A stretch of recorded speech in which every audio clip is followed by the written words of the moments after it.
Good morning, and welcome to Matenaer On Air and the Defense Rest. That's it. We're done. We're going home for today. That was fun. Oh, thanks for tuning in. Yeah, tomorrow's show, more of the same. This is a mini podcast now. Yeah. Matenaer On Air, Jane Matenaer, my co-host Greg Bach, Calvin Butenhoff on the board, coming to you from our studio in downtown Waukesha. As always, you can always join our conversation at 855-75-CIVIC. That's 855-752-4842. Or leave a comment on the live stream if you're watching on Facebook, YouTube, and what used to be Twitter. We do have a very busy show coming up. Really excited to have our colleague at Civic Media, Terry Barr, is going to be joining us at 10:33.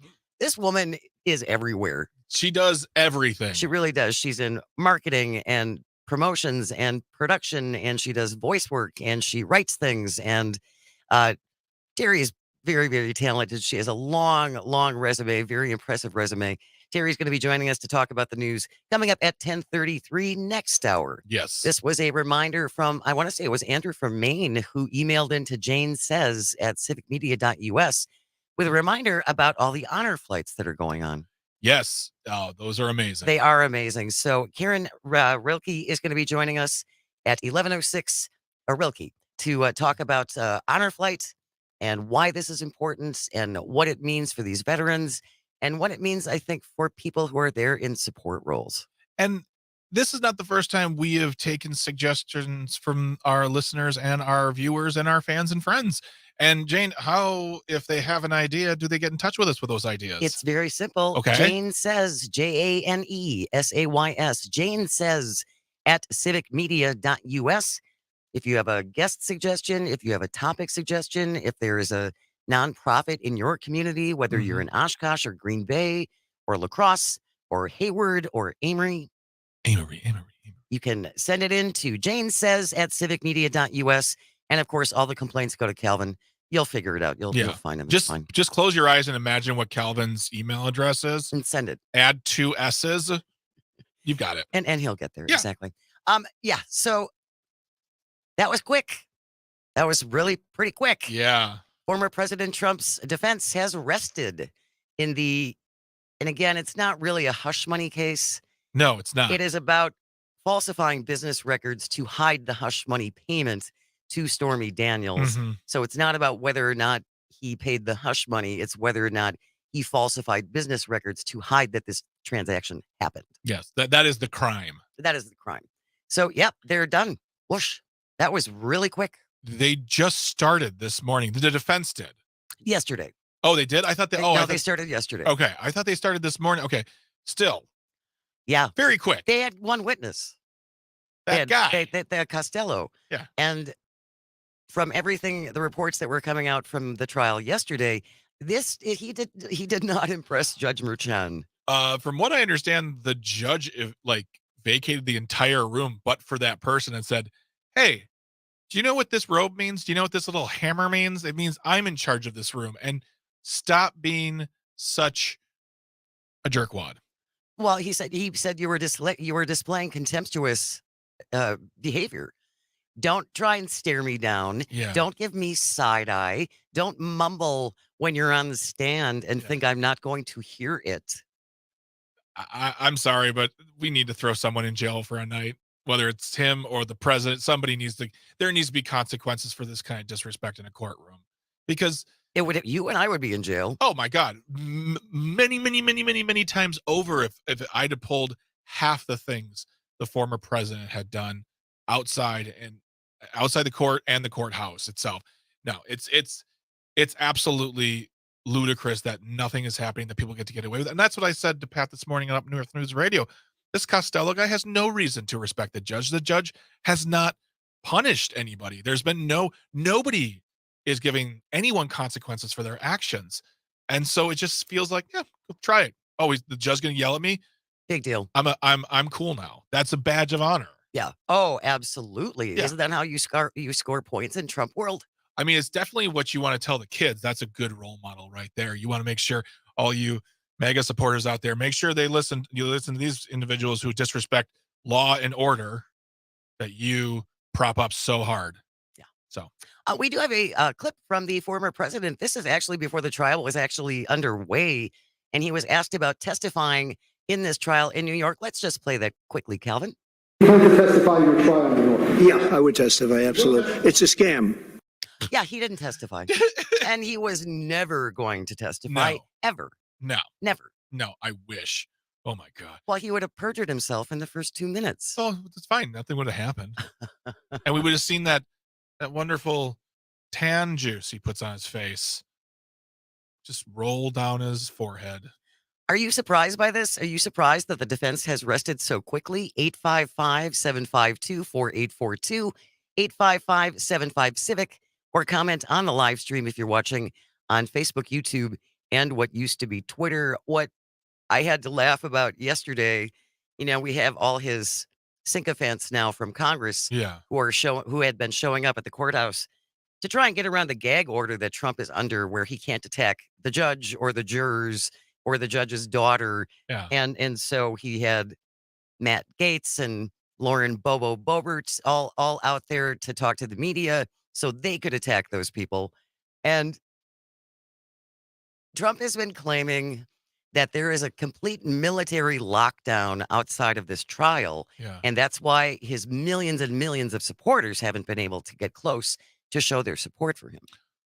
That doesn't seem like it's the truth, though, Jane. Well, and I would agree with you, Greg Bach, because yesterday, as Gaetz and Bobo and all those people were trying to talk to the media, the protesters who were not in favor of Donald Trump were so loud you could barely hear their comments.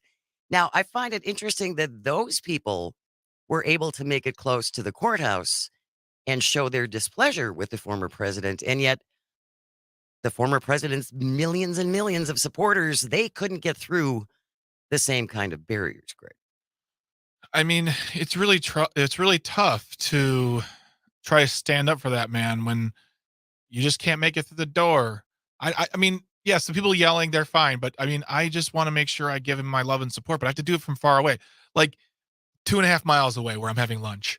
I'm it's sending him my vibes. Yeah, exactly. I'm sending good vibes while I'm having this 2 for $20. It's great. From CBS News, after hinting for weeks he would take the stand, Trump ultimately deciding not to. I was wrong. The defense called just 2 witnesses, a legal analyst, Robert Costello, the lawyer who got scolded yesterday. Costello told jurors that Michael Cohen told him Trump knew nothing about the $130,000 hush money.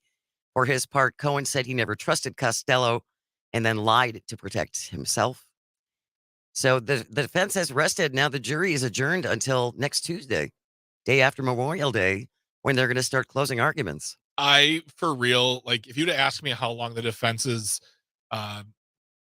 would have gone on, I would have said like a week, maybe 2. But what, like a total of 6 hours? How long was Costello on the stand yesterday? Maybe 4. Yeah. Yeah, about 6 hours. Well, and 2, if you have such an airtight case that this is a scam and unfair, where is the long list of witnesses to enforce that? Yeah. Where's all your backup? I mean, why not just bring the guy who everyone's there to see, put him on the stand? Let him tell his side of the story. He always said he wanted to. Yeah. He would always said that he wanted to take the stand because it's a scam. It's a scam. Greg Bach, and It's a obviously scam. easily provable. Jane, this court system we have here in America is a total scam because I got to say what I'm going to Trump. I get to say whatever I want, and there are no consequences. And even though I can be found guilty, I'm still going to be a rich guy in New York, and consequences are of no bother to me because I get to do whatever I want. Consequences are for little people. Consequences, schmonsequences. That's what I say. Well, just for the rest of us. Yeah, exactly. Just for most of us. Yeah. It feels good to know that I'd be in jail for like a year for half the things he has said. Without a doubt. Again, if you're just joining us, the defense has rested in the former president's trial in New York City. He is accused of falsifying business records in order to hide this hush money payoff to Stormy Daniels because he didn't want it to leak before the 2016 election because he could have lost. Yeah. So that is the genesis of this trial, in case there's any confusion. Yeah. We got a text from Tom from LA saying, after this, how do we never speak about him again? So He can go away like dust in the wind. They have no policies ever except tax cuts for billionaires. If you don't know Herbert Hoover, wow, it's hard to say. Go learn history. I mean, we've been saying that for years. Everything is always the thing that's going to end him. Oh, he made fun of a disabled man. That's it. His campaign's over. Oh, he was caught on a hot mic saying horrible things about women. He's done. Nothing. And that is 2 of the 200 examples. But I do think there is a segment of the population who are appalled by this Yeah. and are appalled by his behavior. And they just aren't the vocal ones. They're not the ones. It's always either whatever side you're on, the right or the left. It's the loudest voices from the furthest fringes Yeah. that make the most noise. So I do think that there is a proportion of the population who who no longer support him, but just aren't saying it out loud. But that's not good enough for me. Personally, we can go into it further. I'm thinking of an example right now of a gentleman who said, I voted for him, but I can't defend him anymore. I'm like, that's not good enough. You can't just sit back and disapprove of him with a closed mouth. We need to hear that sort of disappointment, anger, frustration from the people who voted for him. There's a responsibility. They put him in office, and if you can't just stand back and be like, well, I'm not going to say anything. I'm not going to defend him. I don't like him. Yeah, but that's people's personal choice. I mean, we have talked to the organization Republican Voters Against Trump. Yeah. And those are people who admitted that they voted for him, may have voted for him twice, and now have decided to come forward and say, yep, I did, and here's why I can't. You can't force people to do that. I'm not saying to force them. I'm saying, though, if they don't like him, they have a responsibility. 855-752-4842. Do you agree with Greg? Should they come forward, the former supporters, and explain why they're not going to vote for him again? 855-75-CIVIC. Leave a comment on the live stream on Facebook, YouTube, and what used to be Twitter. You're listening to Matenaer On Air. This is the Civic Media Radio Network.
Matenaer, Greg Bach, and Calvin coming to you from our studio in downtown Waukesha. Join us. Call, text, same number, 855-75-CIVIC, 855-752-4842. Leave a comment on the live stream on Facebook, YouTube, and or Twitter. Just a reminder, if you were looking for some new, very stylish wear for this summer, go to civicmedia.us, click on shop, and we have some new t-shirts up there. We have a Civic Media hat. You can show your support for our company and dress in style. And people can say, oh my gosh, Jane Matenaer, that's a really fancy hat you have on. Tell me more. Civicmedia.us. Just go there, click on shop, and you can go take a look at all of our fabulous Civic Media merch. It is. I like the shirt that I got. It's very comfy, It is comfy. and I look good in red. I'm not gonna lie. It's a color that agrees with me, I believe. Well, we need to take some photos of us with our merch, and then we'll put it on our socials. Yeah. And you can let us know how we look in our new snappy merch. Be nice. Yeah, please be nice. We've talked about this quite a bit. Corporations making lots and lots and lots of money. This was announced on Sunday, and sometimes it takes a couple days for us to get to things because it's such a constant fire hose of news. Yeah. But Red Lobster announced on Sunday that it is closing. It announced its bankruptcy.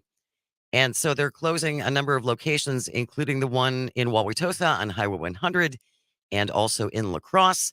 Red Lobster says the restaurants will stay open during bankruptcy. It did get $100 million to ensure the operations aren't affected.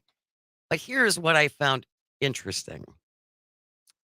From NPR, a private equity firm bought Red Lobster 10 years ago, Yeah. which owns from Darden Restaurants, and they own Olive Garden and the Longhorn Steakhouse. So this private equity firm, Golden Gate Capital, bought this company that owns Red Lobster and funded the deal partly by selling Red Lobster's real estate. So that meant that the chain had to start paying rent to this private equity firm. Well, that sounds like some old school McDonald's type tactics. Doesn't it? Yeah. So wait, let me get this straight. The private equity firm owns the company that owns Red Lobster. No, they bought Red Lobster 10 years ago from Darden Restaurants. Oh, they bought it. Okay, gotcha. They bought it from Darden. Okay. All right. But Golden Gate Capital then partially funded it by selling Red Lobster's real estate and then forcing the chain to start paying them rent.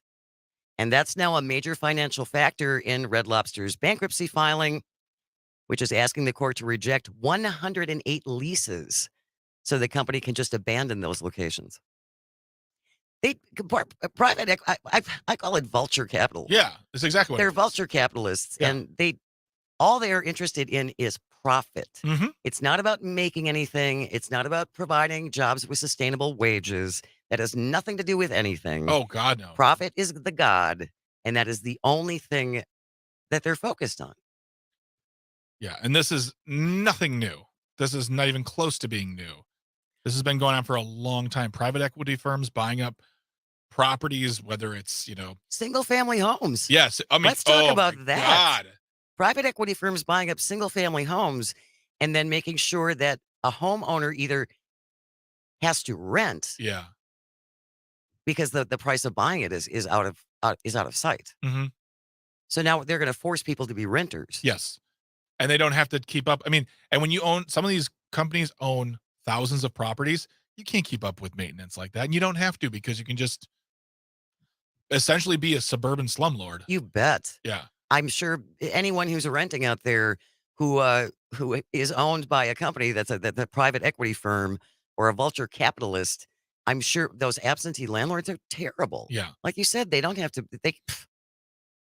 be held accountable. And these firms buy up also, I mean, whether they're talking about physical property for homes, whether they're talking about Red Lobster, whether they're talking about, I mean, they buy up IPs, they buy up music catalogs, they buy up everything they can afford to make some money. And the moment they have bled that body dry, you discard it. Yes. And you leave it out. You Yes. there's not even a tidy cleanup, because no one cares about the equity, Golden Gate equity. The story is Red Lobsters are closing. And here is my bigger problem then. Red Lobster is closing. People lose their jobs. People say, oh, the economy sucks. Google is firing people. Amazon is firing people. Walmart is firing people. Walmart is firing, consolidating, and moving people around the country. And what are people saying? Oh, the economy sucks. People are losing their jobs. No. Walmart, Google, and Amazon are doing just fine. They're making hundreds of millions of dollars a year, if not billions of dollars a year. The fourth quarter for 2023, the total revenue for Walmart, $164 billion, up 7.3%. So please don't tell me how corporations are suffering and they need more tax breaks. Well, and also don't tell me that because these companies are laying off workers, that this is the government's fault.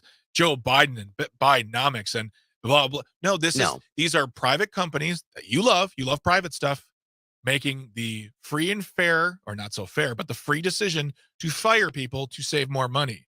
It's that free market you love so much. It's harming American workers who are losing not even great jobs. Like a job at Walmart is a job, but it's not, it doesn't always lend to a career, but still it's a job that's providing someone an income. That's not the government's fault.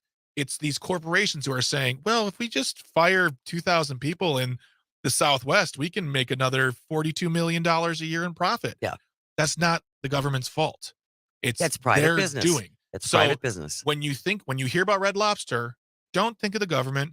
Don't think of even the people who own the franchises. You think about Golden Gate Equity or Golden Gate Financial. Golden Gate Financial, who bought this property 10 years ago, and they had a plan 10 years ago. They didn't care about making sure Cheddar Bay biscuits were the official biscuits of America. They wanted to bleed this dry and eventually walk away with as much money as possible. And that's what they are going to do. And that, my friends, has nothing to do with whomever is in the White House. Golden Gate Capital. Golden Gate Capital. I'm sorry. We Of course. want to give the right person, Yeah. the right group, the credit Exactly. for doing this. Well done. Yeah. Guys. And really quick, this sucks because I have wonderful memories of Red Lobster when I was a kid. If it goes away, it goes away. I mean, I don't go there often, but every once in a while, you're like, I'd love a little shrimp. Well, and that the whole shrimp, all you can eat shrimp Oh God, was another whole side debacle. Can we just talk about a conspiracy theory that sucks? Yeah, it's very convoluted. One of their people that they were involved with had this overload of shrimp, and he had to get rid of all the shrimp.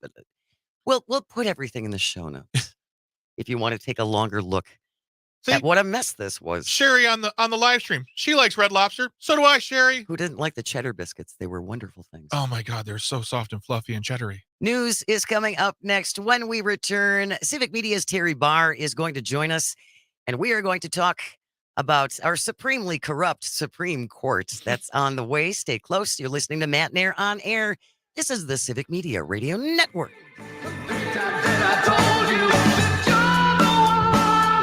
Just don't need one. Call back anytime. I've already had your kind. This is your playback. Money grab a call. Call back anytime. You've already robbed me dry. This is your playback. Money grab a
Good morning and welcome to Matenaer On Air. Jane Matenaer, Greg Bach, Dr. Slide on the board. Coming to you from our studio in downtown Waukesha, where you can always join us. Call or text, same number, 855-75-CIVIC, 855-752-4842, or leave a comment on the live stream on Facebook, YouTube, and the platform that Elon continues to actively ruin. It does suck. I was on there the other day. We're talking about X, formerly known as Twitter, and it sucks. Well, I just recall when he bought it. Oh, And there's two tabs. There's the For You at the very top and then following. So those Yeah. are the people that you're following. And the For You is supposed to be curated according to your interests and other people that you follow. yeah. That whole timeline completely changed. Yes. I had politicians showing up in that timeline. I didn't even know who they were. I had politicians, has-been politicians. I'm looking at you, Scott Walker, and like people whose voices are on radio in this state who are, ugh. I was like, it felt like it was overnight. It felt like it just, Absolutely. it's like there was a big switch that Yep. just went from Twitter to this sucks, and they pulled on it, and I just saw things. I'm like, I hate this, because there's if you have a viewpoint that's different than mine, cool, go for it. Don't hurt anybody, but at least say something that is useful to the conversation.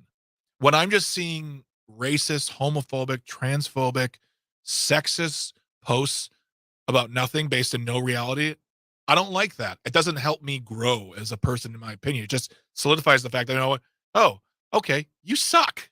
Well, it just seems like Elon took whatever whatever the individual was following and then completely flipped the algorithm to show you the complete opposite things of things that you wanted to see. At least that's Yeah. that's how it turned out on Yeah. mine. It's like, I don't ever follow this. Do you like cherry sherbet? Hey, here is a pile of vacuum dust with some syrup on it. There you go. Exactly the same. Exactly the same. I did want to, quite on a serious note, we do have more weather that's going to be coming in later on today. Mhm. And Corey Hartman, we had him on the show yesterday. Corey's one of our engineers and also very involved in weather. And he's going to be joining us coming up at 11:50 to talk about what is coming our way, because they are still looking at the potential for some severe weather outbreak. Yeah. And Corey says the tornado threat has actually increased a little bit, especially for southwestern Wisconsin, up to around Baraboo and Madison. And they're talking as well about damaging straight line winds, likely elsewhere, could be 70 miles an hour. Yeah. So we will get an update from Corey, because he is going to continue to watch this as we have this weather that's likely going to move in later this afternoon and then even into tonight. And that's what, this may sound really naive and silly, but that's what's particularly evil about tornadoes, Yeah. that they can come at night. I don't know why. I would think, but it just seems to me like a daytime phenomenon because of Yeah. the heat and the sun and all of those things working Mhm. together. But obviously, it's not uncommon for them to happen at night. But that just makes it doubly devastating and doubly deadly. I mean, tornadoes they're kind of ridiculous in their, there's a joke about it, but I'm not going to do the joke itself. But when a hurricane comes, it just levels everything. And when a tsunami comes or an earthquake comes, The damage is pretty a uniform. tornado is everywhere. It's so random. I mean, my house can be fine. Your house can be gone. Yeah, and you're next door, Exactly. and you're right next door. Yeah. So- So please stay safe. Listen up. Yeah, listen up, absolutely, and stick around. Corey Hartman will be joining us coming up at 11:50 to round out the show and give us an update on what we can expect later on this afternoon. If you can't stick around for that, he is part of a group on Twitter. I know we just trashed Twitter for a little bit, but still, if you're on Twitter, at Severe Studios, all one word, all spelled out fully, Severe Studios. They do up to the minute weather updates. They got storm chasers all over the place. And also, just to be safe, if there are storms your way, 511wi.gov. 511wi.gov Yep. is the a map for all the accidents Yes. and all the roadway accidents. And another reminder, because I'm feeling scoldy today, if it's raining, turn your lights on. It's actually a state law. And when it's coming down in sheets like that, Yeah. it's hard to see you. Yeah. So please turn your lights on. It is, the state law says if your wipers are on, your lights have to be on. That's a law. Oh, I didn't know that I knew I always my lights are always on, and I turn mine when they rain. I didn't realize that was the It's a thing. question for you really quick, and then we can move on. Yeah. Regarding weather. So this morning I got up and there was dense, heavy fog. Like Yes. so dense that a street sign from 10 feet away I couldn't see. Yeah, that's terrifying. I saw 3 people, first time ever, I saw 3 people driving, totally able to drive and not moving around with their hazards on. Is that something you've seen in the fog where people almost maybe think, oh, if I have my hazards on, people can see my lights and they can keep away? I have not. Never in my life have I been instructed, advised, or even suggested to do something like that. I just was like, I have never seen this before, and now I've seen 3 people. We'll have to follow up on this. Yeah, they weren't following each other. They weren't driving impaired. They weren't trying to pull over. Right. They were just, they had their hazards on. So you can see me. I guess. Well, we'll look into that a little Okay. bit more. I'm curious about that now. Terry Barr from Civic Media was supposed to be joining us. Unfortunately, she is not feeling well. So we are going to reschedule that and talk to Terry Barr either next week or in the next Yeah. couple of weeks, certainly. But we do want to talk about our supremely, at least what seems to me, supremely corrupt Supreme Court. If you would like to check in on this, I would love to hear how you feel about it. 855-752-4842, 855-75-Civic, or on the live stream on Facebook, YouTube, and what used to be Twitter. This kind of also got lost in the shuffle. Mhm. There was so much news breaking on Friday with Sean Combs and other things that were going on. A report from the New York Times last week revealed that Supreme Court Justice Samuel Alito had an upside-down flag flying outside of his house after the January 6th attack on the Capitol and before the inauguration of President Joe Biden. Now, in case you've forgotten, upside-down flags were very popular during the attack, January 6th, Mhm. on the Capitol, and is widely seen as a symbol of the Trump movement of Stop the Steal. Justice Alito sits in the Supreme Court. Yeah. That seems problematic, does it not? Well, right now the whole court seems problematic to me. I mean, honestly, we've talked about this before. I mean, there's corruption. There are cases and incidences where recusal should be not suggested, but demanded and expected. It's craziness that, I mean, I even looked it up. Just I wanted to get the proper definition of what does an upside down American flag mean. It's distress, isn't It's it? distress, and in the people also ask comment part of Google, 4 down is, or 3 down is, who is Samuel Alito's wife? Well, and this is interesting too. So a Fox reporter talked to Justice Alito about this. Quote, I spoke directly with Justice Alito about the flag story in the New York Times. In addition to what's in the story, he told me a neighbor on their street had an F Trump sign within 50 feet of where children wait for their school bus. Mrs. Alito brought this up with the neighbor. Justice Alito says things then escalated, and the neighbor put up a sign personally addressing Mrs. Alito, blaming her for the January 6th attacks.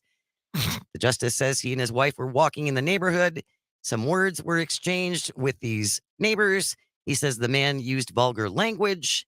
After that, Mrs. Alito was distraught and hung the flag upside down for a short time. So essentially, Sam Alito threw his wife under the bus and said, well, yes, it was there. And I was flying this upside down flag outside my house, but she did it. I didn't know what she was It's her doing. fault. It was her. She's a female. They do those things. Her little lady brain had an idea and she put a flag upside down. What am I going to do? She's a lady. Now, there are a couple of things in this that turned out to be a little bit problematic. So the whole premise, allegedly, was because Mrs. Alito was offended by this F Trump sign on her lawn, which kids could see while they were waiting for the school bus. The problem is the schools were not in session in that time. They were under lockdown because of COVID. Yeah. So there's the first little problem with that explanation. The other thing is Alito talked about how it's very uncomfortable in the neighborhoods. You know, his neighbors are very political. You're a Supreme Court justice. Yeah. And you're hanging a flag upside down into your house. That doesn't make you, so you're apolitical? Yeah, right. Come on, man. Come on. And the money you take from people and the things you don't tell me you're not political. Come on, man. I'm not stupid. So there are a lot of questions about because we still have this Trump completely immune from everything ever Yeah. case that is going to go before the Supreme Court. And Alito is sitting on that court. Yeah. He should not be sitting on that court. He Uh, should not be rendering a decision on this, right? Well, I don't think he should. Clarence Thomas should recuse himself because, as we know from text message histories, she was Ginny Jenny Thomas. Thomas Mhm. is instrumental and very influential on January 6th and the whole Trump everything, and he hasn't recused himself at all either. So, in my opinion, we should just, there's a movie called The Replacements. It's with Keanu Reeves. We should get a replacement court, even for these two things. Just all 9 of you take a vacation. You're fine. You'll have your jobs back forever when you come back. Just But not now. But my trust in the court, and I hate saying this, but like all 9 of them, I'm suspect of now because they refused oversight. All 9 of them. Yes, all 9 of the Democrats too. Yeah. Or the left-leaning justices. Yeah. Every single member of the Supreme Court said, no, we don't need your help. We watch ourselves just fine. You guys worry too much. Yeah. So, okay, fine. But you have lifetime appointments and you complain, well, we don't make enough money. You make enough money. You're fine. You're fine. Then move somewhere to the smaller house. I don't care about a Supreme Court justice whining about their salary. Sorry, I have no sympathy for. And refusing oversight in a time of widespread corruption of your colleagues. Come on, man. And the fact that the public approval of the Supreme Court has never been lower. It's almost Congress level low. Yeah. It's STD level. I mean, it's not good. I'd rather have herpes.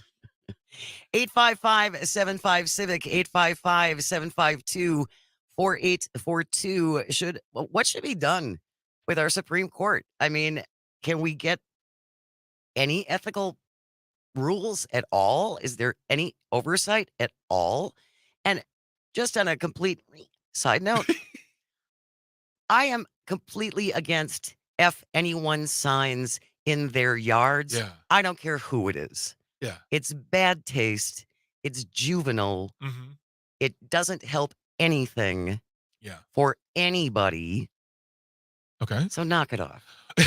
Well, and the question I have is, you don't like that. Fine. Not you. Like, if you don't like the F Trump sign or flag or whatever that is. Or Joe and the Ho. I don't want to see that either. No, I'm not talking about you. I'm talking about the fact that, like, right now I'm thinking of the guy who lives across the street from the gardening center that my mother-in-law goes to, who has a flag that is even more explicit than that about Biden.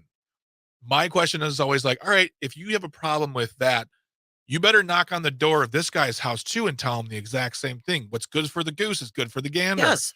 Or you mean Alito? Alito should pay him a visit. Yeah, I mean, honestly, like, yeah. Or, I just, you can't be offended by one and not by the other. I don't disagree. I don't like seeing that kind. If you like, there's a guy my drive-in who has 2 very anti-Joe Biden, but they don't. Do we cuss. have to seriously?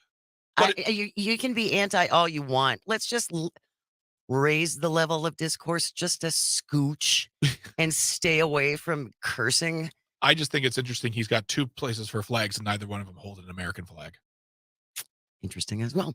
You can join us 855-752-4842. Leave a comment on the live stream on Facebook, YouTube, and Twitter. Stay close. You're listening to Matenaer On Air, coming to you across our vast Civic Media radio network.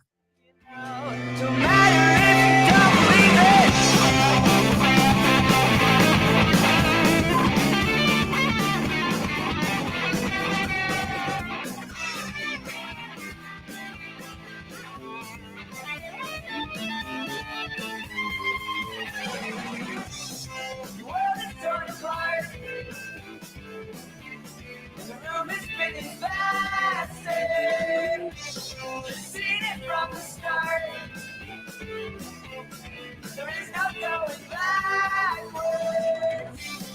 The world is torn apart, and the room is spinning faster.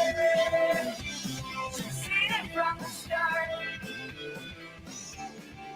is no going back.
Good morning. Welcome back to Matenaer On Air. Jane Matenaer, Greg Bach, Sweet Calby on the board, coming to you from our studio in downtown Waukesha. You can always join us.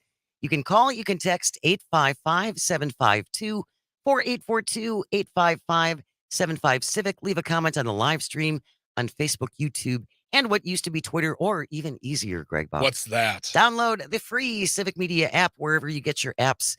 And then whatever show you're listening to, whatever station, whatever Civic station you're listening to across the network, you can call and text directly from the app. So that's pretty snappy. I know you said it's free, but I don't believe you. It's free. Like $1,000, right? No, it's completely free. Why would they give We've away had so much people- functionality for free? We've had people say that they downloaded it for free. I believe them. They could be robots, or as they say in Pennsylvania, robots. Okay. We do have some more severe weather that's going to be coming through parts of the state later on this afternoon and even into this evening. Corey Hartman, one of our engineers and also, I believe, a meteorologist, is going to be joining us at 11:50 to give us an update about who will likely get hit the hardest. Yes. Potential for tornadoes. Sounds like potential for some really nasty straight line winds, 70, 80 miles an hour. That can do a great deal of damage. So Corey Hartman joining us at 11:50 if you would like to stick around for that. And we were just talking about the heavy downpours that we've had and some about people driving with their hazards on. Correct. So Calvin found this great article in Forbes magazine. This guy says, I posted on my social media pages after these big storms rumbled through Georgia that many transportation experts frown upon people driving with their hazard lights flashing. Yeah. So not only do many experts advise against this, in several states, it's actually illegal. Okay. I don't know. I have to imagine it might. I don't know if it's illegal or not in Wisconsin because, like I said, I've never seen it before. But 3 in 1 shot in dense fog too. It wasn't a heavy storm. It was in fog. It was in fog. John Burkhauser, an auto repair specialist who advises against driving with your hazards on, wrote in a 2021 Reader's Digest article, realize that in bad weather, it's hard enough to see you, but now with no turn signals, other drivers don't know where you may be going. And also, if you have your hazards on, they might just think you're stopped. Yeah. In this Forbes article, that's exactly what a gentleman named Brad Panovich said. He's the chief meteorologist at WCNC Charlotte. He's a weather and science geek, too. I'm sure he and Brittany Merlot would get along famously. Throw Corey in there. That's a party. Oh, right. Exactly. I'm just going to walk away from that. I'm not going to understand anything after Cumulus. He said, we need to have a, quote, massive drive with hazards on, unquote, in the rain. Sorry, it's a really weirdly, but an intervention on this, basically. Please stop. No one knows what you are doing. Are you stalled? Turning left and right in a funeral procession? Wipers on, lights on is all you need. And I'm sorry, but I'm going to take the word, if it's illegal or not here, that's the word of a chief meteorologist, and I've never done it. I never will do it. Yeah. Lynn from Economwalk, Jane and Greg, yes, I have seen drivers using their hazard lights while driving in whiteouts. It made their cars very visible. Thank you, Lynn. But again, at least from what we're seeing from the experts, we're not supposed to do that. Yeah, and also, if I'm driving in a whiteout and I see hazards, I don't know if that person's trying to get around me to get it off the road. It's just, you got to trust people to, let's see here. Calvin is posting like crazy, man. I'm loving this. Wisconsin hazard lights are not permitted while driving except to indicate a traffic hazard or when a hazardous condition is present. So there you go. Keep those hazards off unless you need them. The fog isn't a reason to do it. Also, if you were listening last week, we were talking about YouTube University. Yes. And how I learned how to do a bunch of stuff, but my brother-in-law taught me how to change my oil as well, Bridget as well. Mm-hmm. And Matt from Germantown, who followed me on Instagram, thank you very much, I'm popular. He said, I had to pay for my oil change last week. Well, that's not my fault, Matt. You didn't come to Civic Media here in Waukesha. I could have taught you. But I still think we should have an event in the parking lot here, and Greg can show you how to change your oil. I will give you a list of things to buy. You show up, we'll turn the parking lot into like a tailgate party. And like a quick change. Exactly. And I'm sure places around here will be upset that I'm taking their business, but I'm empowering the people to save some money, which is a lot of money, actually. I'm just thinking about the insurance problems, potential insurance problems. Waivers. They're called waivers. And I'll just have it on a napkin, be like, "I won't sue." Signed, Matt from Germantown. If my car falls on me, Well, I that's will. not my fault. It's a valuable skill. Yes, it is. It's a lucrative skill too. Yeah, well, as you said, Yeah. you save quite a bit of money. I do. It's crazy. And if you ever want to check in and with anything else that you've learned from YouTube University, we would love to know Mhm. because it's something I think that all of us have gone to. My husband certainly is using it a lot more now, Yeah, and you can find just about anything you want. exactly.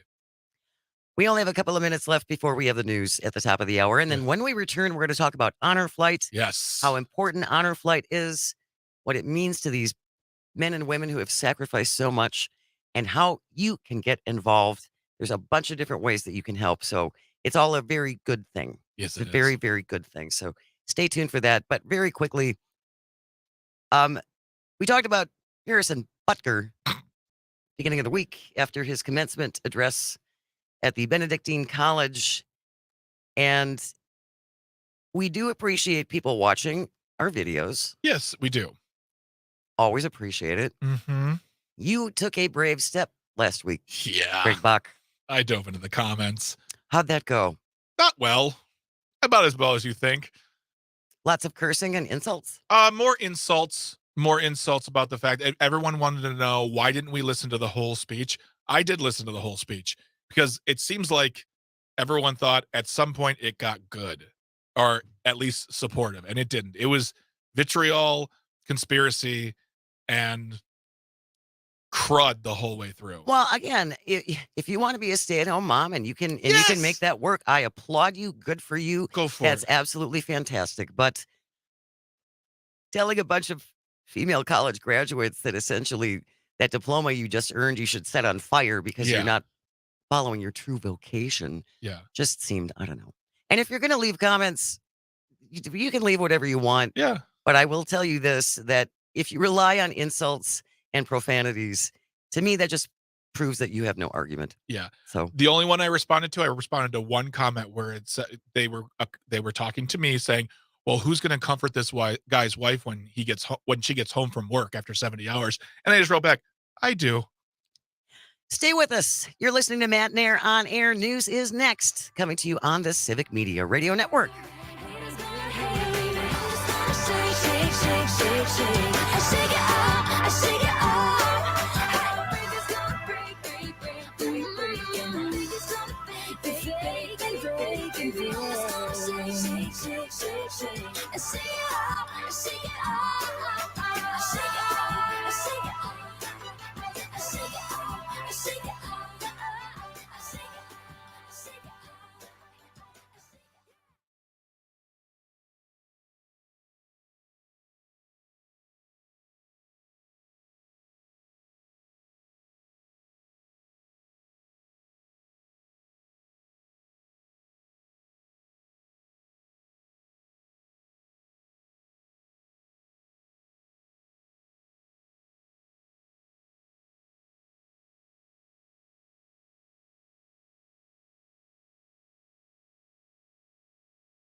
morning and welcome to Matenaer On Air. Jane Matenaer, Greg Bach, and Calvin Butenhoff coming to you from our studio in downtown Waukesha.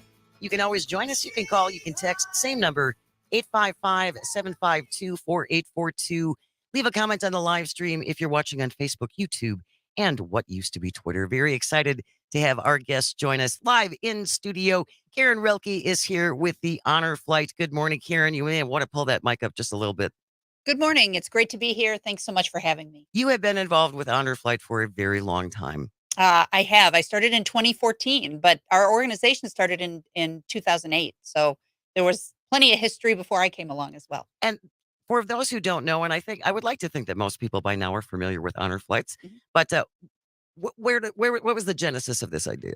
Sure. So the Honor Flight movement started in 2006 when a physician's assistant in Ohio realized that his World War II vet patients did not have the means physically or financially to see the brand new at that time, World War II Memorial in Washington, D.C.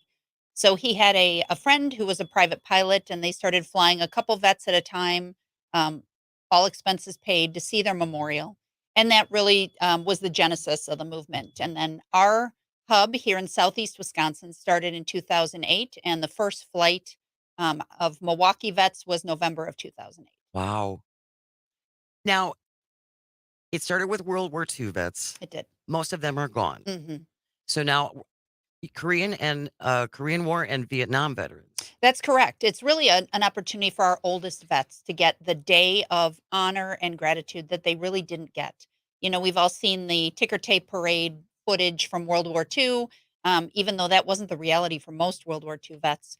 And then the Korean vets tell me that they really came home to silence. People weren't very interested, didn't know why we were there, didn't understand why they had been there.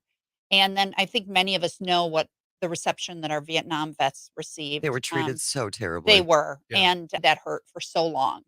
And this is really a day of closure, of joy, of a chance for the community to show gratitude, and really their moment of redemption. So we're thrilled to take thousands of our Vietnam vets to Washington, D.C. as well. I was speaking to you, Karen, before we got on air, and I have a small connection to Honor Flight. I used to work at a barber shop called Jose's Barber Extraordinaire, and Jose was himself a Korean War vet, and he took an Honor Flight. And when I mentioned it to you, you were like, Jose? And for his sons, that will mean so much because he was such a unique figure, but more so the fact that he came back beaming, just to feel that pride, to feel that recognition, to feel that connection to, something was so long ago that it's when I hear Honor Flight, I just think of throngs of people being excited for these individuals who gave so much to us.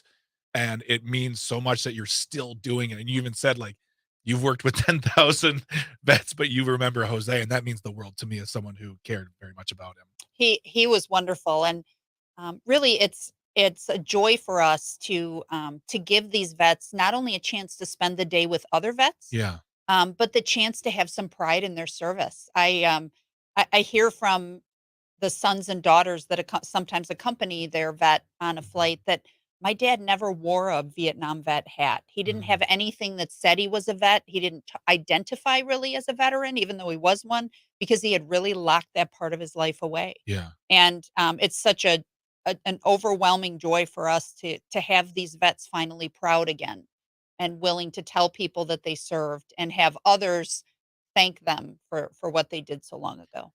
I feel like that's something that, I can't speak from experience, but, there's a lot of men out there who fought in World War II, is they came home to the ticker tape parades, but then it was time for real life to take on. And we weren't asking questions. They weren't telling stories. And this part of history some parts have been lost because there's like, I don't talk about that. I got things to do. I got bills to pay, a family to feed. And to see these, I feel like as they got older and now in today's day and age, we're far more receptive to these stories, and we want to hear from what they experienced, especially just to let it out as maybe a little bit of therapy as well. Absolutely. And one of the reasons that we require our guardians who accompany the vets to be a minimum of 15 years younger than the vet they accompany Yeah. is so those stories will live on.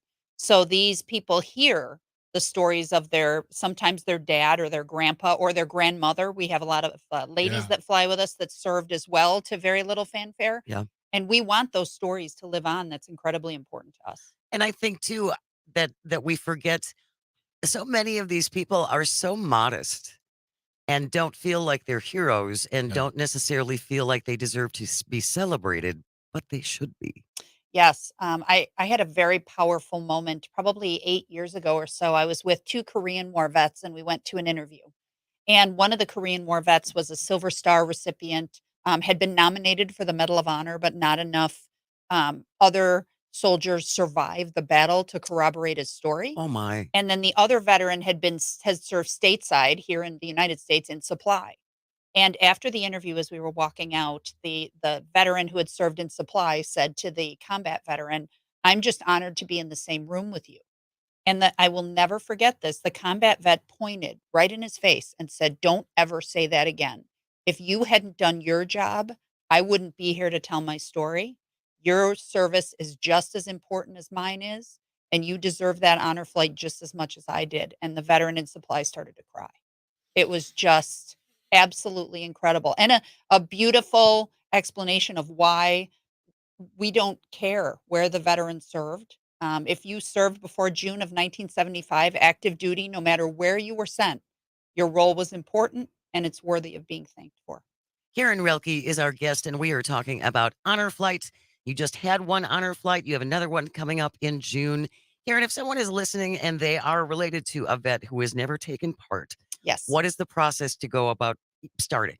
Well, the first thing to know is the flight is completely free for the veterans. And as of this moment, because of a very generous anonymous donor, the Guardian donation is waived as well. We don't know how long that will Wow. last, but veterans can bring a son, daughter, grandchild, grandson with them at no cost right now. That's wonderful. It is. So again, if they served active duty in June of 1975 or before, and that's active duty beyond boot camp, they are eligible and they can go to our website, which is starsandstripeshonorflight.org. And there is an online application there for both veteran and guardian. Right now, it's about a year wait, maybe not quite. So the time to get on the list is now. Yeah, do it now. Yeah. We will include that link in our show notes. Absolutely. If you have questions after the show is over, get us about an hour. Greg puts together a really great compilation of every day's show. So go to civicmedia.us and then just click on shows, go to Matenaer On Air, and everything will be right there with all of the links that you need. What about people who Karen, are not related to a veteran and they would like to do something? They would like to get involved. What could they do? So, certainly donations are great. But there's other ways as well. Our flight days, if you've been a part of our homecoming in the evening at Mitchell Airport, It's incredible. it's unforgettable. Mm. And our friends at Mitchell Airport are really amazing hosts and allow us to throw the best party ever 6 times a year.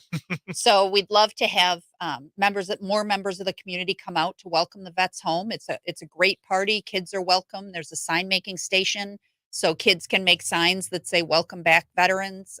It's really a great evening. So our next flight is Saturday, June 15th. So you'll want to show up around 7 p.m. at Mitchell Airport. It's a great way to participate. We're pretty full for volunteers at the moment. We have about 250 active volunteers Wow. that are just spectacular folks. And we don't want to take a bunch more if we can't give them something to do. Sure. Yeah. So certainly, really the best way to participate right now is to talk about the program, encourage any vets you see, whether it's at the grocery store for a stranger or somebody in your circle who might be reluctant. Let them know it's a safe day, it's a joyful day, and we'd really love to thank them. I was lucky enough to go on one a number of years ago when I was working for a different station, just to do a story on it. And it is a very long day. Mhm. I give those veterans a lot of credit because they're up early and it lands kind of late after a Mhm. very busy day. But Yeah. coming back to Mitchell, and I had heard about it, you don't appreciate it until you see it, until you walk through lines and lines of smiling, cheering people, and then you get to look at the faces on the veterans as they're coming back. Mhm. It will change you and just make you feel so grateful. Yeah. Yeah, it's really spectacular. And it's the moment of homecoming that these vets never got. And really, when we can replace or maybe amend a bad memory from the past with something positive, it's the best thing ever for us. And we've had vets tell us that for 60 or 50 or 60 years they had nightmares every night about their service, Oh, and after taking the honor flight, they were gone. And that that's the best gift we could possibly get. that kind of closure. Yes. Yeah. Finally. And finally being acknowledged. Yeah. For so long they just didn't want to share the memories because they were so painful. So to get those out and get the relief is just so important. That's wonderful. It is. That's just wonderful. Yeah. You have Greg and I all weepy and stuff. We're both Welcome of to us are- our world. We're I can't weepy all the time. imagine Oh it. God. We're just on the cliff of ugh. For the the landing when they come back, Mhm. do you need to register on the website to be there, or can you just show up and say I'm here to be a part of it? You can just absolutely show up. Okay, great. The only thing we ask is that folks who don't know someone on the flight Yeah. allow the veterans' families to have the front rows. Oh, absolutely. Yes. So they can hug their vet and celebrate the welcome home. But no, you do not have to register. You can just show up at 7 p.m. on a flight night and join in the celebration. That's And fantastic. it really is. And they also do it in Washington too. When the honor flights land in Washington, it's not necessarily as large of a turnout, but there's still all kinds of people who are there to welcome them when they land. It's a beautiful thing. Yes, actually, since you've flown, Jane, we switched airports and we now use Dulles. Oh, And Dulles has a volunteer corps that is just spectacular. And when we landed on this past Saturday, they had about 250 people there, Wow. and it's Wow. all kids. It's little league teams in uniform. It's a junior high clarinet band. It's just so spectacular, and the vets just cry their way through. You have questions? 855-752-4842. You're listening to Matenaer On Air. We're talking about the honor flight. Keep it right here on the Civic Media Radio Network.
They came from towns across this land.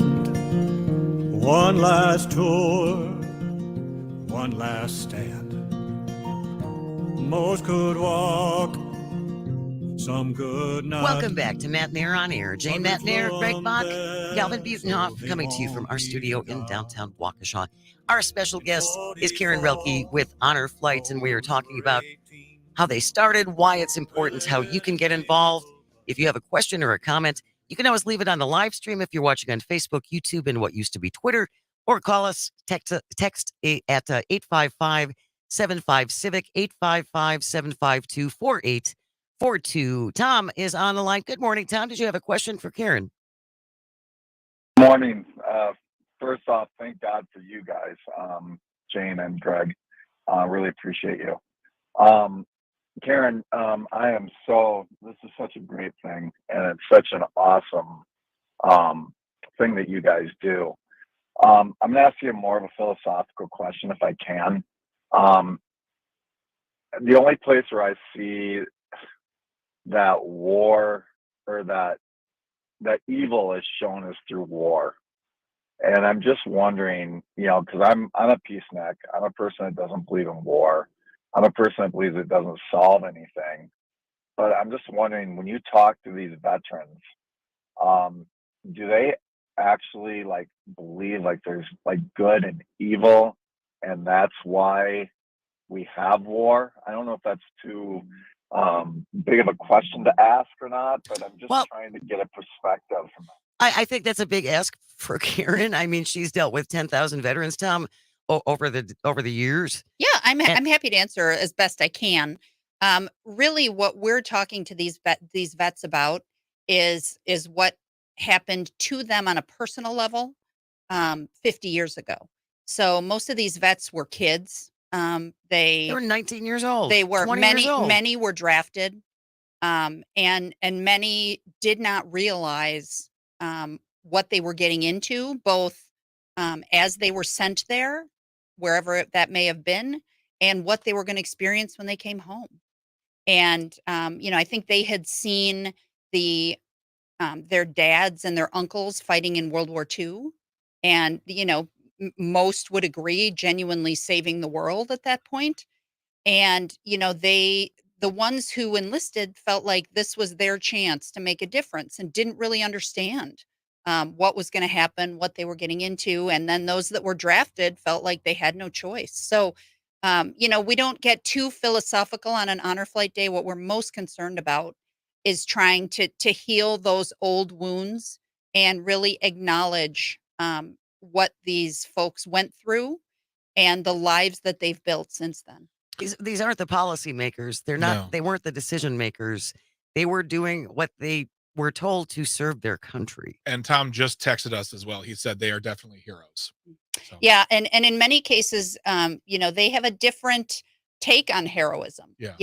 A hero can be somebody who, lost their best friend in a place that they didn't want to be, and came home and had people calling them names for even being there when they had no choice, but they still managed to build a life as best they could and get beyond that. So that's heroic as far as I'm concerned. Absolutely, absolutely. Mhm.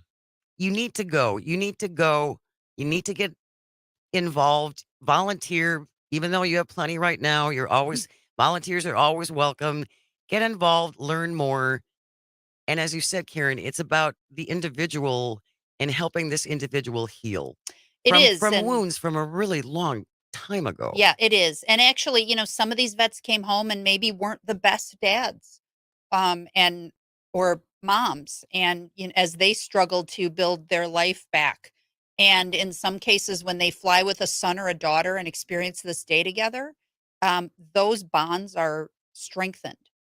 And so even if it's not necessarily about their service, sometimes it's about renewing relationships. Sometimes it's about a a vet who's 75 and a widower who's lonely and gets to spend a day in the company of other people having a wonderful day. It means different things to different people, but really it's a celebration of some of our oldest vets and what they've brought to their communities and their families. And I would think, too, the ability to talk to other veterans, because most of us who are not in the military, we have no No, concept, we have no idea. none Done. of Mhm. what they had to deal with and what they were dealing with. And so some of those stories must be so intensely personal. You need someone else who has lived through that in Yes. order to share it. And many of our Vietnam vets, we've been told, didn't feel welcomed at places like the VFW or the American Legion. So they didn't join those kind of vet schools. Oh, So again, not an opportunity to share with other vets until they're surrounded on flight day. And we tend to, where we sit vets next to each other on the plane with their guardians behind them, Mhm. so that they can chat. they can share. Yep. Well, that's something too, is like, growing up, I grew up here in Waukesha, and the VFW on Summit is now gone. And I have to imagine, because of that sort of treatment of the Vietnam vets, They didn't join, so they didn't go to the Viet and now the ones who kept those posts up and running are gone now, and no one's there to take up the mantle and move forward with it.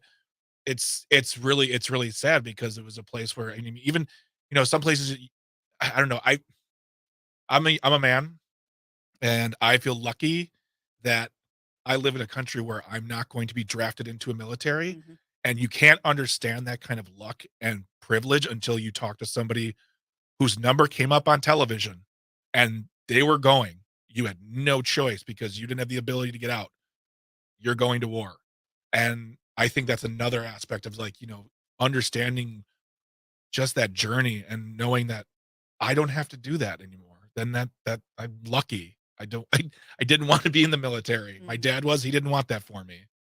So it's we're losing these experiences and we're losing these opportunities to connect. And the VFW thing really hits with me because I wish there were, like, I see them closing around the area, and that's really sad. Well, support is always important. Yeah. Mhm. Support is always important.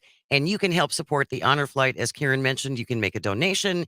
You can try and volunteer. You can certainly be there for the welcoming committee at Mitchell International Airport. We will have all the links in Yes. our show notes. It takes about takes about an hour Yeah. after the show to get those posted. So check it out. Everything will be there. Karen Wilkie with the honor flight. Thank you so very, very much. Memorial Day is this weekend. It's on Monday. That is remembering those who have been lost.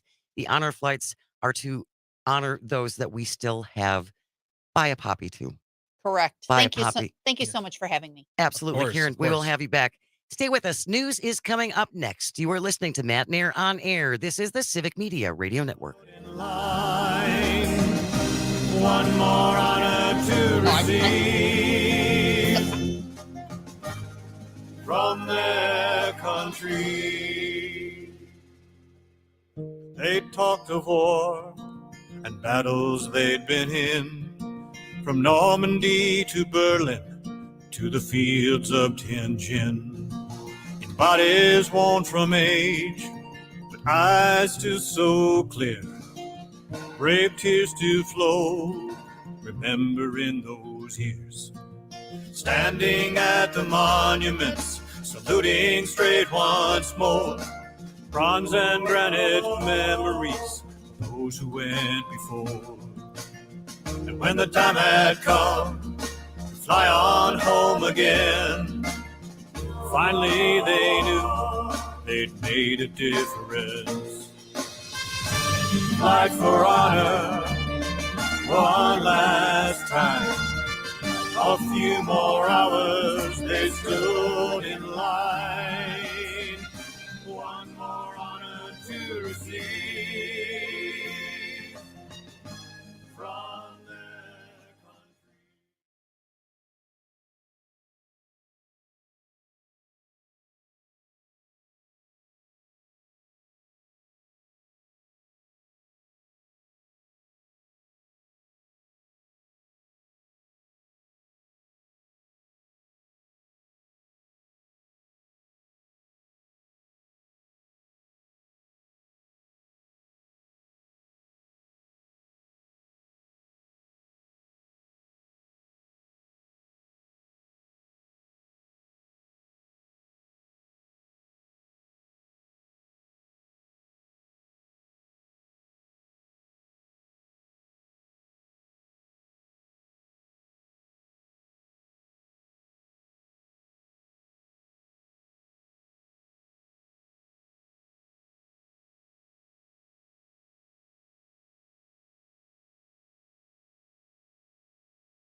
morning. Welcome back to Matenaer On Air. Jane Matenaer, Greg Bach, Dr. Slide on the board, coming to you from our studio in downtown Waukesha.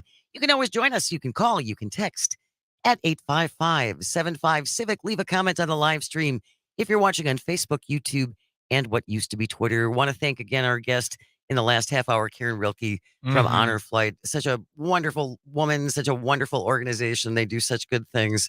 And you and I both almost completely fell apart. Yeah. Yep. Yeah, I can feel it. I can feel the teardrops coming.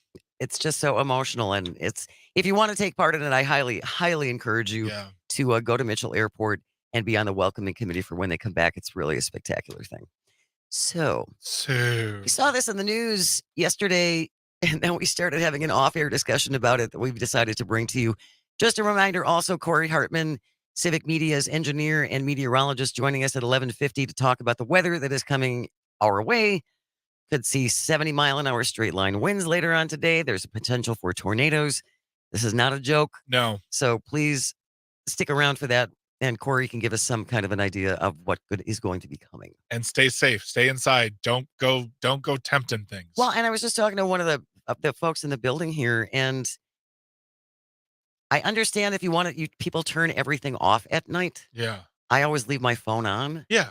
But in situations like this, especially when we have severe weather coming in late at night, it's kind of important you have at least one thing on. Yes. Because if the siren goes off and you're not in a place where you're going to hear it, right?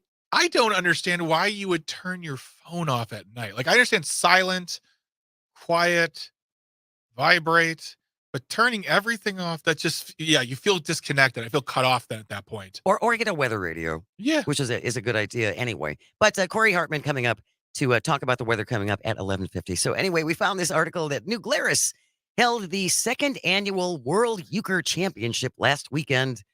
This was a big event. And we're not talking about Bob Euchre. No, Euchre, the card game. Yeah. There were 62 players last year. This year, they had hundreds. They had 170 people signed up. Doubles, they had 260 people with 50 on the waiting list. And so we started talking about card games. Yeah. In general. Uh-huh. And you said you can't play euchre. No, I don't know how to. I feel like so when I think of Wisconsin card games, I think of hearts. No, okay. There's actually a bunch. Rummy, Jim, and Rummy. Don't know the difference. Don't try to tell me now. I'll never remember. Hearts and spades. Don't know how to play them. No one's ever taught me. Okay. Euchre and sheep's head sound like, I've always felt like you need an advanced mechanical engineering degree to play. And Calvin's shaking his head right now. Calvin, you're behind the board right now. I'm talking to a microphone. I think I'm winning this argument. The one that I have any sort of adeptitude, ability, thank you, is cribbage. Okay. Cribbage I find fun, but I also find incredibly stressful because you got to find them points. It's about math. And if you're playing with someone who's a little cutthroat, they're going to take those points that you don't find, and you're going to lose. Double skunk. And I don't like it. And I feel bad for when I'm my wife's teammate in cribbage, because I'm like, I'm going to miss points, and she's going to look at me, and I'm like, but the only justified. But the only way to get better is to keep playing. Yes, that's why I have an app on my phone where I practice. Oh. Yeah, I practice my cribbage game on my phone, and then what I do is I practice counting. And then they'll say like, hey, do you want to count your points? I'm like, yes. And then I'm like, I missed another 15. So, Calvin, you chimed in when we were kicking this around yesterday before we got on the air, and you were like, I could teach you how to play euchre. Pfft, no problem. It's really not that complicated of a game. So euchre, my mom and her brothers and her parents are a big euchre. It's kind of in the family. Okay. But I never learned how to play as a kid. I didn't learn until my roommates taught me in college. Seriously? So no one in your family taught you? Nope. It was always kind of like grandpa and grandma are playing cards with mom and Uncle Todd. No, Let the old people play. It's And then mom and dad speak German. They never taught me. and then we were sitting around trying to come up with a card game to play, and they're like, well, have you guys ever played euchre? And I'm like, wait, euchre? That's the game my grandparents play. But then I learned how to play, and it's not hard. It's a trick-taking card game, so it's in the same vein as Sheep's Head and Spades and Bridge. From what I hear, it seems like anyone only ever knows how to play one of them, Yeah. Not all of them. not all of them. Yes. I know how to play euchre, and that's it. My dad, not obviously, doesn't play euchre with my mom's side of the family because he only knows how to play Sheep's Head. Oh, that's hilarious. It's like when the Catholics married the Lutherans. Like, you come from a sheep's head family? We're a euchre family. The card games shall never cross. That's so true. Folks, is there anybody out here, and you can't just say, oh, I can play both. You can sit down to a tournament. Can you play both sheep's head and euchre, or cribbage and hearts or spades? Like, do you have a vast knowledge of card games, or is Calvin correct? You're like, I could whip anyone's butt in sheep's head, but don't ask me to play euchre. I don't know.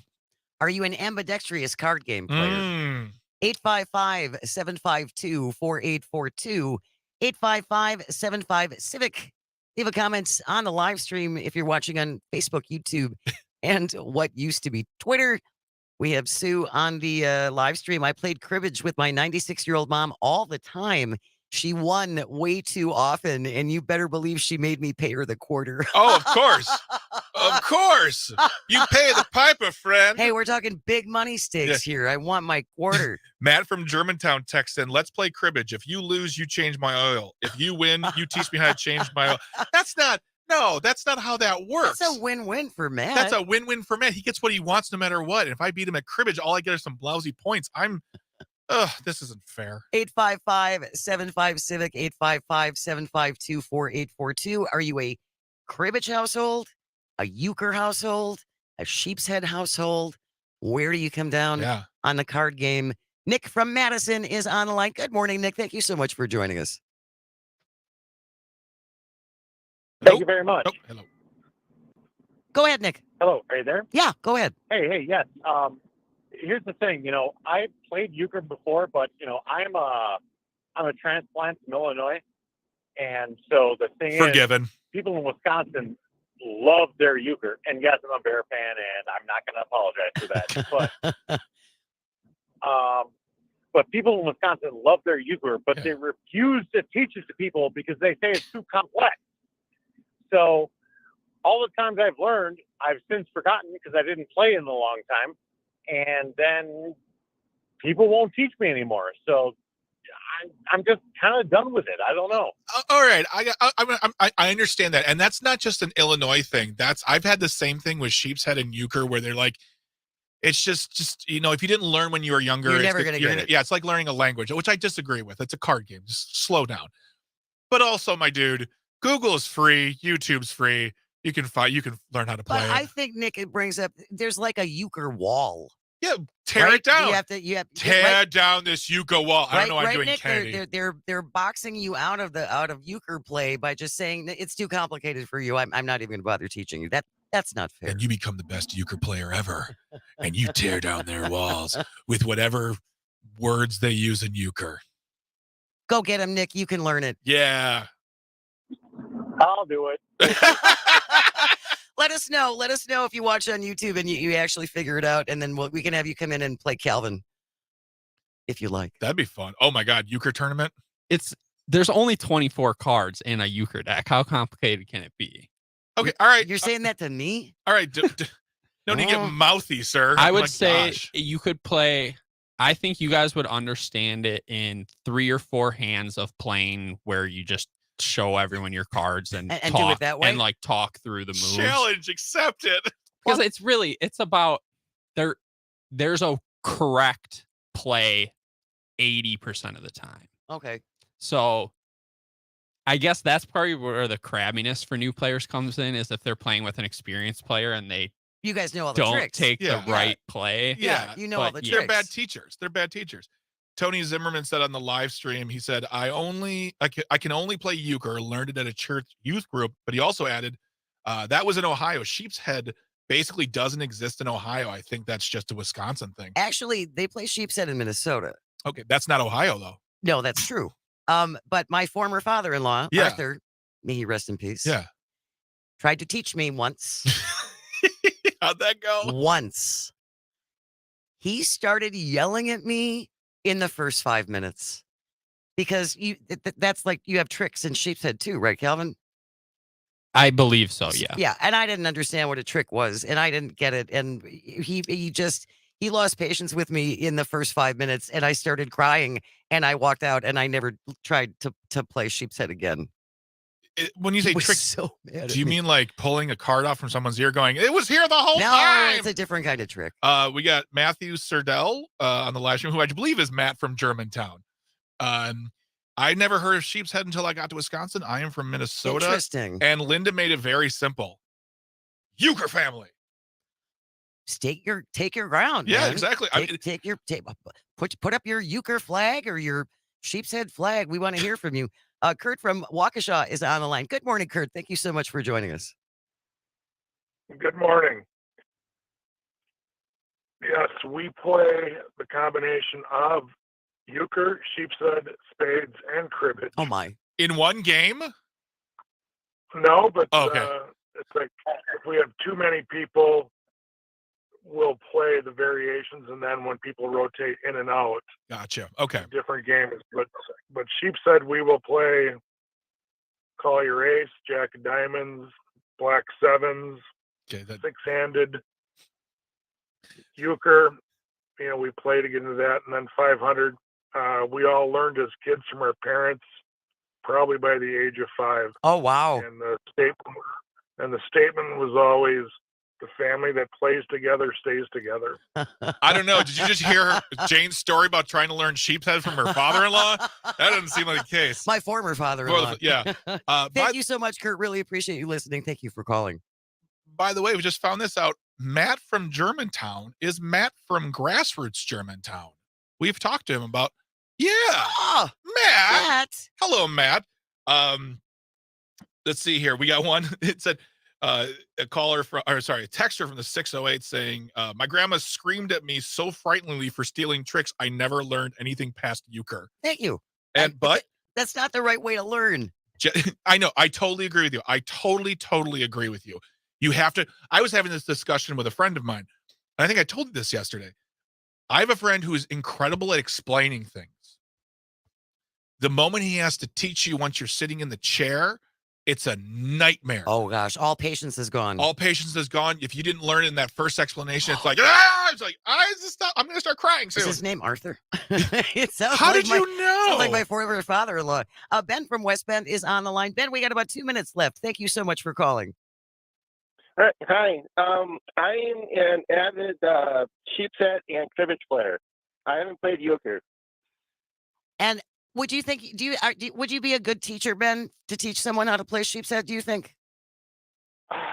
Yes and no. I know how to play, but it's something where you have to sit down with other people who are not gonna get on you about it. Because I played with people before. My dad's former hunt buddies.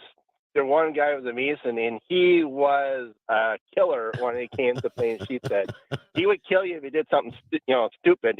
Yeah, which makes the game so much fun. Yeah, nothing like stress and high heart rate and crying. Yeah, at least that was my experience. Thank you so much, Ben. Really appreciate the call. Thank you so much for listening. We are right up against the clock here. We are going to talk weather. We have severe weather coming our way later on today. Corey Hartman will be joining us, our Civic Media engineer and also a meteorologist, so stay close. You're listening to Matenaer On Air, coming to you across the vast Civic Media radio network.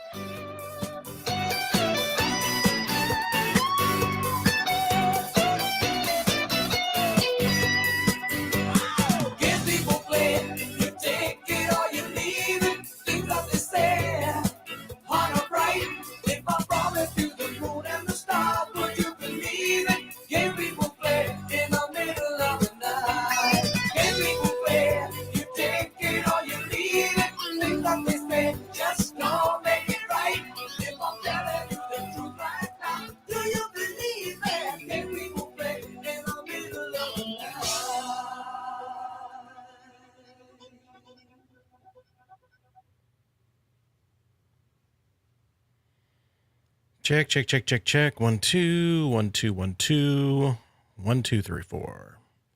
Test, test, test.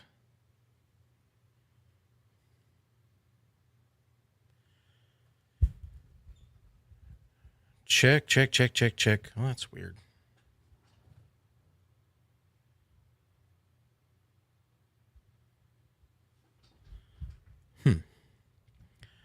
Test. What in the heck?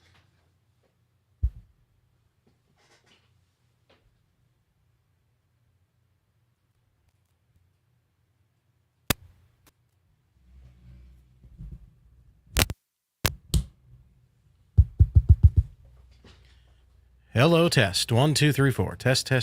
Well, where did all my volume go?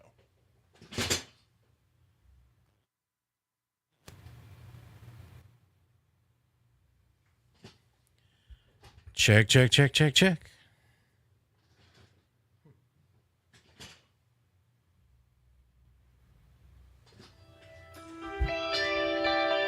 Okay.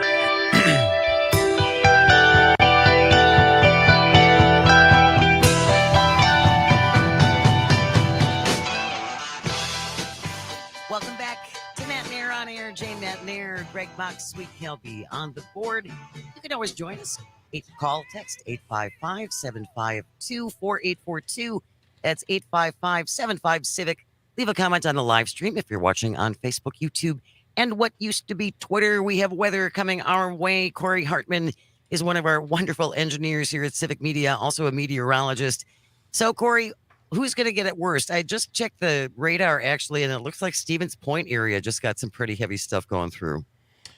Yeah, I mean, the Stevens Point area's got, some showers, some leftover morning convection here today. But really what our eyes are trained on is what's going to be happening, what's going to be developing down into portions of Iowa and then moving this direction as the day goes on. And the Storm Prediction Center did just update their outlook for today about 10 minutes ago. So this is the very, very latest information. So pretty much the entire Civic Media coverage area across the state has the chance to see some sort of severe weather today, whether that could be some large hail, whether that's damaging winds, or possibly even a tornado.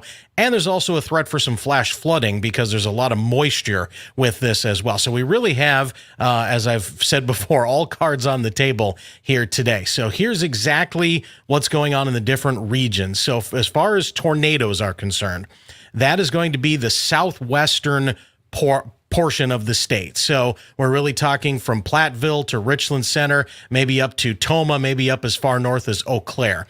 And it could stretch a little bit eastward. We could see Madison, Baraboo, and maybe even as far north as Wisconsin Rapids getting into the tornado threat later on today.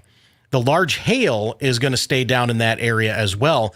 But really everywhere south of about a Wausau to Eau Claire line has a big threat for severe wind today, the straight line winds that push everything over in one direction.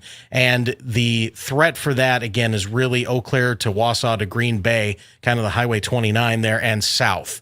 So really half of the state has an enhanced threat for those damaging winds today.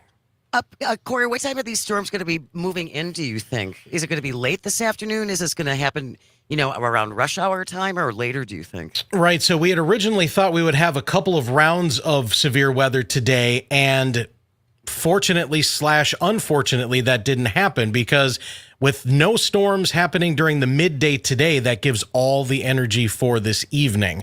And so now what we're looking at is that storms will start maybe over by Eau Claire at around 3 or 4 this afternoon. A big wave of storms then pulls in to the area around 7 p.m. tonight. That'll be southwestern portions of Wisconsin, and then track all the way across the state until probably somewhere around 11 p.m. this evening. Well, and that's what makes it so frightening. We were talking about this a little bit earlier, Corey, before you joined us, and I don't know why I had this in my head. You would always think that tornadoes only happen during the day. That's not even remotely true, and that's what makes them so deadly and so dangerous. Yeah, storm chasers call 6 p.m. the tea time, the magic time, and that's when the tornadoes seem to be the most prevalent. They can happen any hour of the day or night, but it is usually after 6, 7 o'clock at night that those happen. And of course, we've got more daylight now, but when it happens in February, those tornadoes are mostly at night. Can't see them coming. Yeah. And so we really have to count on those spotters and chasers out there to tell us what's going on. We will have people across the state watching things. So, and we'll be watching those too. Is there a way for people to, I mean, I know we've seen signups for taking, measurements on rainfall, but Sure. in the matter of this with storm watching, is there a place people can go to sign up so they can be a part of that, so they can register information and Learn more about it, maybe? learn more about it? Yeah, there's spotter training classes that happen every spring. I was just going to actually look up and see if the Weather Service in Milwaukee or anywhere had spotter training, going on. It's usually, I think, a little bit earlier in the spring. In fact, let me just click on it here. go Yeah, ahead. it's What I'm thinking too, though, Corey, is I don't want people going out there without having any kind of training and just say, I'm going to go be a storm spotter. That sounds like a bad idea. right. I saw right. the movie Twister. I'm going to do this. Yeah, I'm qualified now. Grab your camera and your Camaro and hit the road, and that's all you need. So it looks like the Milwaukee Weather Service office, anyway, their last training session was May 10th. Okay. So this does happen earlier in the spring, but every spring it happens, and anyone can sign up, and it lasts about an hour or two, and really tells you what you're actually looking at, so you don't call everything a wall cloud. It's going to rain. It's not going to rain. Does not teach you how to forecast rain. It teaches you what you're going to see in the sky when there's a threat for severe weather. Before we let you go, and thank you so much, Corey, for helping us out with this. We love hearing from you on the matter, and just in general, you're a great guy. We were talking earlier about the fact that for the first time ever, it was a heavy, dense fog for me coming in this morning, and I saw 3 people using their hazards, not trying to get over, not trying to get out of the way, just driving with their hazards on. And my thought was, oh, they're just trying to be seen. And when we talked about it, we found out that is like huge no-no, illegal in some states. And we read a tweet from a chief meteorologist who's like, do not do that. Yeah, don't do this.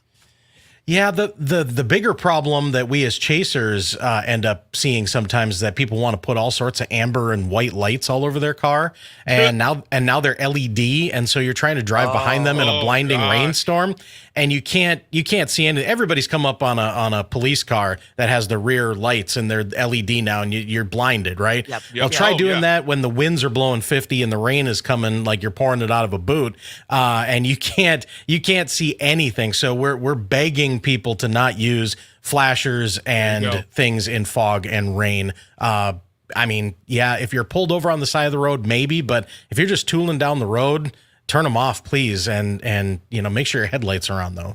Well, and that's what we said too. If you got your hazards on, people don't know if you're stopped. They don't know if you're going to be turning. Right. They don't know, so yeah, don't do. I can understand the temptation to do that, but that's not the right move. Or if you're in your Camaro with your camcorder, turn the flashers on so we know that you're crazy. Corey Hartman, a Civic Media engineer and meteorologist. Thank you so very much, Corey. I know you're going to have a long day and night. We appreciate you making time for us. Thanks, guys. Stay safe, all right? You Thank you very much, as sir. well. News is coming up next. Thank you, Greg and Calvin, and all of our engineers for making everything run. Without you, nothing works. And thank you to everyone so very much for calling and texting, and most of all, listening. It means everything. I hope you find some joy today, and you have the chance to share it. Be safe, and keep it right here on the Civic Media Radio Network.